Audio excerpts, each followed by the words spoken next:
ناظرین، تاریخ اسلام میں بعض شخصیات ایسی ہیں جن کی زندگیاں رہتی دنیا تک کے انسانیت کے لیے مشعل راہ بن جاتی ہیں۔ سیدنا امام حسین رضی اللہ عنہ بھی انہی عظیم ہستیوں میں شامل ہیں۔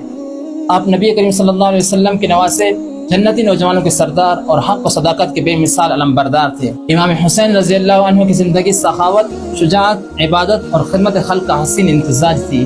آپ کے دروازے سے کوئی حاجت مند خالی ہاتھ واپس نہ لوٹتا۔ ضرورت مندوں کی مدد کرنا اور ان کے دکھ درد بانٹنا آپ کے معمولات میں شامل تھا۔ آپ نے اپنی زندگی میں بے شمار لوگوں کی مالی اور اخلاقی معاونت فرمائی، لیکن کبھی کسی سائل کو مایوس نہیں کیا۔ عبادت کے میدان میں بھی آپ کا مقام نہایت بلند تھا۔ نماز سے آپ کی محبت اور تعلق مثالی تھا۔ اللہ تعالیٰ کی رضا اور دین اسلام کی سربلندی آپ کی زندگی کا مقصد تھا۔ یہی وجہ ہے کہ جب حق اور باطل کا معرکہ برپا ہوا تو آپ نے ہر قسم کی قربانی قبول کر لی، مگر اصولوں پر سمجھوتا نہ کیا۔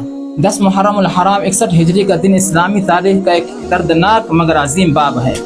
میدان کربلا میں امام حسین رضی اللہ تعالی عنہ نے اپنے اہل بیت اور جانثار ساتھیوں کے ساتھ حق کی خاطر لازوال قربانیاں پیش کیں۔ 57 برس کی عمر میں جام شہادت نوش فرمایا اور رہتی دنیا تک حق اور استقامت کی علامت بن گئے۔ افسوس کی بات یہ ہے کہ ہم اکثر امام حسین رضی اللہ عنہ کا تذکرہ صرف یوم عاشوراء تک محدود کر دیتے ہیں، جبکہ ان کی پوری زندگی ہمارے لیے درس حیات ہے۔